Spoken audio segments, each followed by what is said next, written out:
ପିଲାଟି ସାଇ ପ୍ରଧାନ। ଆଉ ମୋ ପୁଅ ଭଲ ଥିଲା। ଦେଖନ୍ତୁ ତିନି ଥର ଅପରେସନ ହେଇକି ପିଲା ଏମିତି ହେଇଗଲେ। 4 ବର୍ଷ ହେଲେ ରୋଗରେ ଘାଣ୍ଟି ହେଲେ। 14 ଲକ୍ଷ ଟଙ୍କା ଖର୍ଚ୍ଚ କରିସାରିଲେ, ଆଉ ଆର୍ଥିକ ସହାୟତା ହଉନି। ଡାକ୍ତର ଏଠି ମନା କରିଦଉଛି ପିଲା ଭଲ ହବ ନ ହବ ଠିକ ନାହିଁ।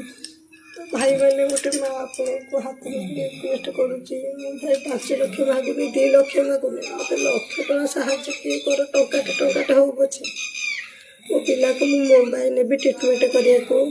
ମୁଁ ଡେସ୍କ୍ରିପସନ ରେ ତାଙ୍କର ଇନଷ୍ଟାଗ୍ରାମ ର ହ୍ୟାଣ୍ଡେଲ ଟା ଦେଇ ଦେଇଛି, ସ୍କ୍ରିନ ଉପରେ ବି ଦିଆହେଇଛି। ଯାଇକି ଆପଣ ଆଗ କନଫର୍ମ ହେଇଯାଆନ୍ତୁ କି ସତରେ ତାଙ୍କୁ ଜରୁରୀ କି ନାହିଁ। ଛୁଆର ଭିଡିଓ ସବୁ ସିଏ ପକେଇଛନ୍ତି ସେଠି ତାଙ୍କର ଇନଷ୍ଟାଗ୍ରାମ ରେ, ସବୁ ଯାଇକି ଆପଣ ଦେଖନ୍ତୁ, ନିଜେ ହିଁ ସବୁ ବୁଝିପାରିବେ ଜାଣିପାରିବେ, ତାପରେ ଆପଣ ନିହାତି ସହାୟତାର ହାତ ବଢେଇବେ। ଫ୍ରଡ ର ଶିକାର ନ ହେବା ପାଇଁ ଯୋଉ ସ୍କାନର ଦିଆହେଇଛି